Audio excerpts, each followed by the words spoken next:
Bongile Ntombela is coming back home. Yeah, so the Department of International Relations has assisted a South African woman who is set to return home from Dubai following a travel ban due to an unpaid loan. The Durban-born Bongile Ntombela needed over 120,000 rand to settle a bank loan in the UAE. She has reached her target thanks to well wishes and managed to raise 114,000 to pay off her loan. Ntombela, who is now due to return home next week, joins us now to tell us more about her story. Bongile, a very good morning to you. I don't know if we need to start this conversation by clapping hands and just saying thanks to everybody who has supported you in this particular journey, but just also recounting that video that you had shared with everyone, the desperation around it. But at least now there is a glimmer of hope. There is light at the end of the tunnel. Yeah. Hi, Aldrin. How are you? I'm well, thanks. Yeah, definitely. I think it is. We should start this interview with not even a clap, almost like a, for me, like a bow down. Like I never thought people.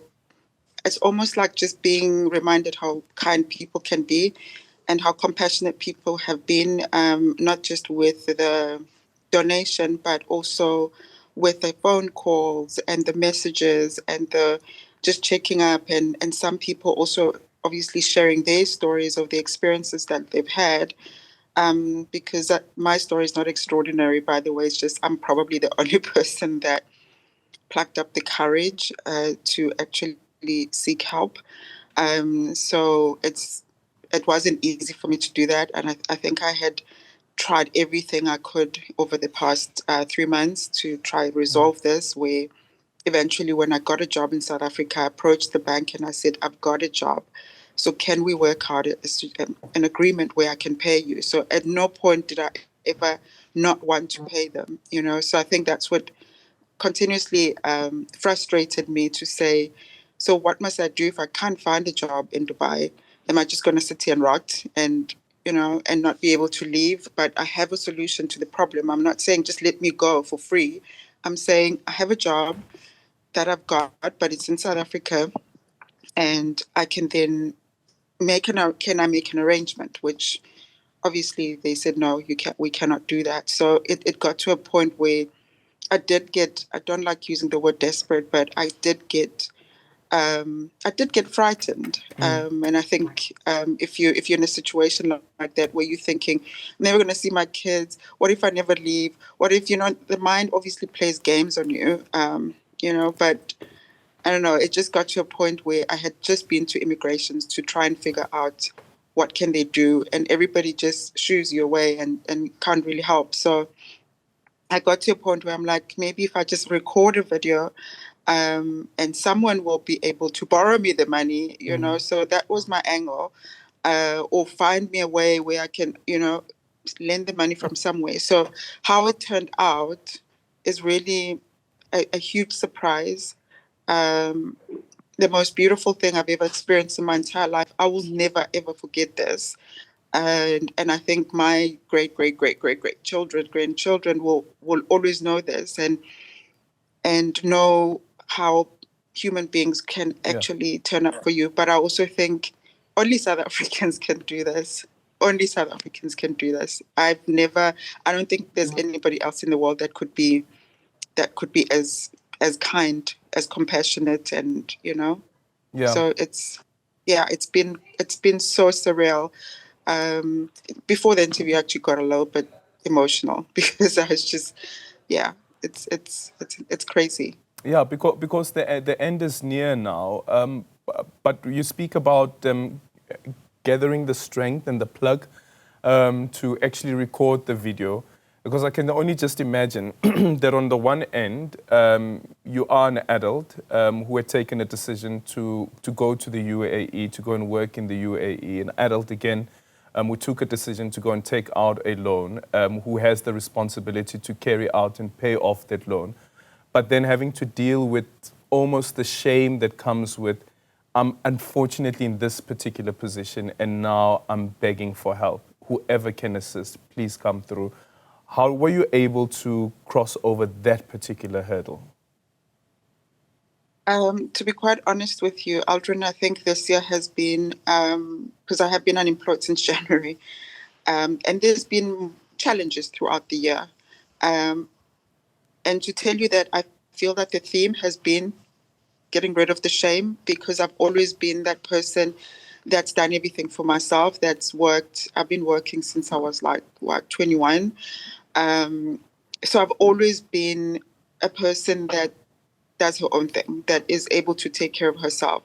So yes, the shame is, and yeah, it's something that's unexplainable, where you have to get out of your head or get out of your ego and actually approach people and say, I can't actually do this, because you risk the chances of people being nasty, which is normal. It's human. Everybody is entitled to their own opinion.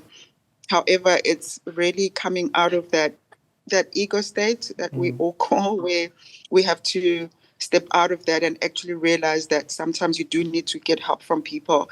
And yes, not everybody's going to respond with a, oh yes, I want to help you. Some, yes, they are going to hold you accountable. They're going to say, but you made this decision, so why are you inviting us to the party? So it's because shame, that's what causes shame, right? We don't want to be held accountable. So I was willing to say, I know I messed up. I know I messed up big time. Trust me, I know I messed up big time. But there's nothing I can do to change the decisions that I made. I could have left earlier and not pay the loan and run away like the rest of the people do, but I chose to stay and try to figure things out. So going back again to the shame thing, it has been a big theme in my life this year to try and get rid of that, almost strip me naked, for Yeah. lack of a better word. And it's not easy. It takes a lot of courage, and I think it's stepping into understanding that really umuntu ngabantu. Yeah. It literally, like if I had to tell you that now, I really understand it. I really, really, I get it. Like I get it. And You, it also means that because I have reached out, I am also now, and I have to give back. You know what I mean? Because that's how the universe works. That's how everything works. That's the law of the universe. You give, you take, you give, you take. You cannot just keep taking and taking, because then you're not honoring yeah.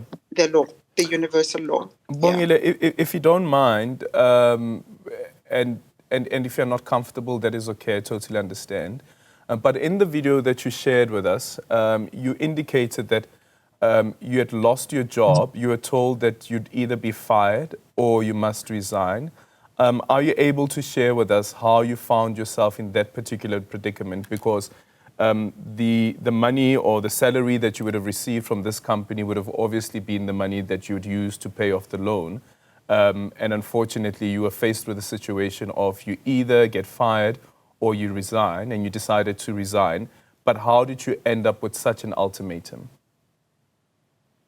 I think we all know, working in the to be working in corporate. Everybody knows this. There's a lot of things that happen, corporate politics that happen. It's equally so all over the world. It's equally so here as well. However, the difference between working here and working in South Africa is that South Africa has got laws that really protect the employee, and there are laws that make sure that things are done as they should. So this is a different country. This is not my home country. The laws are different. Literally, you can just get fired here that easily, you know.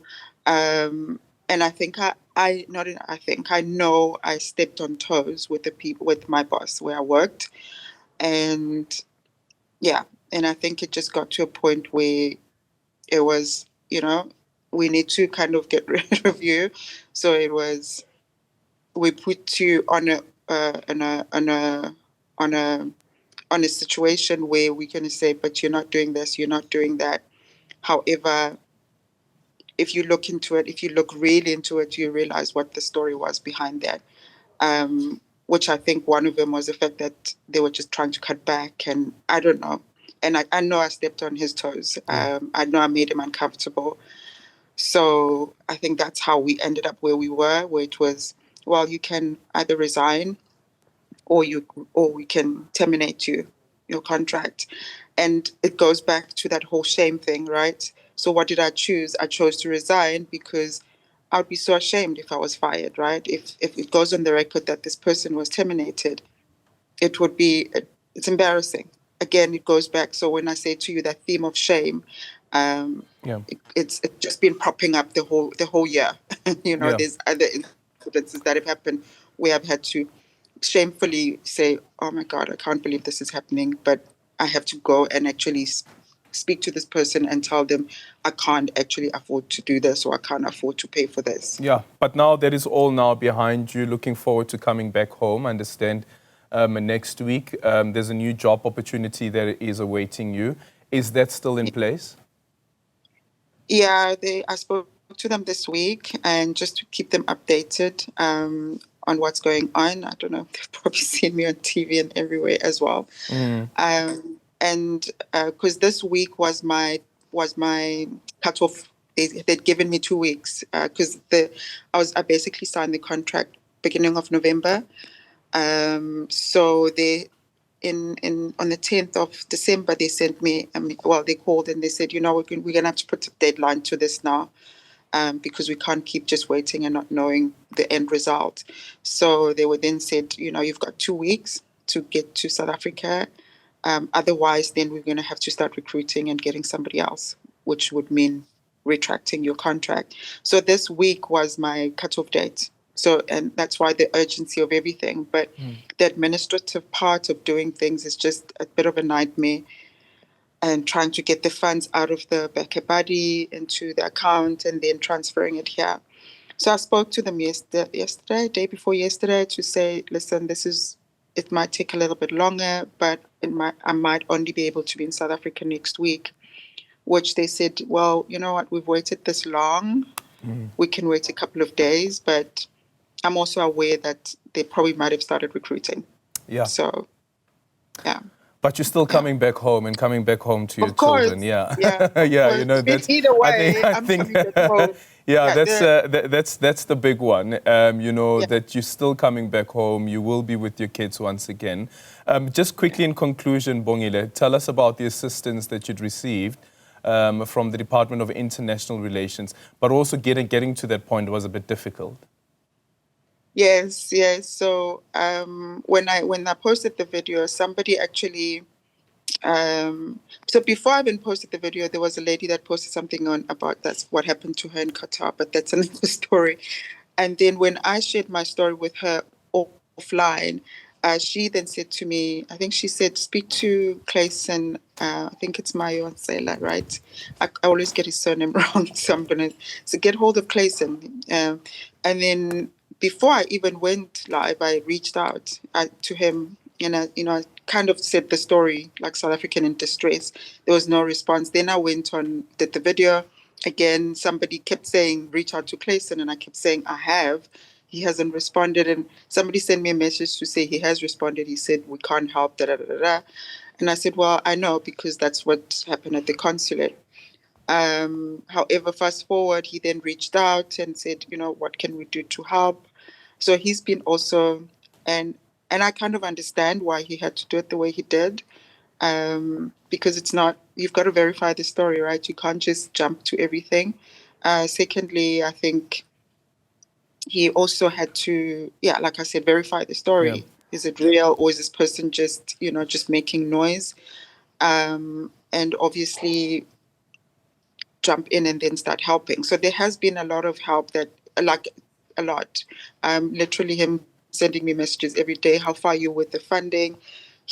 I know he has sent some people through to make some donations. And so he's been really, really, really, really helpful. He's been really, really helpful. Yeah.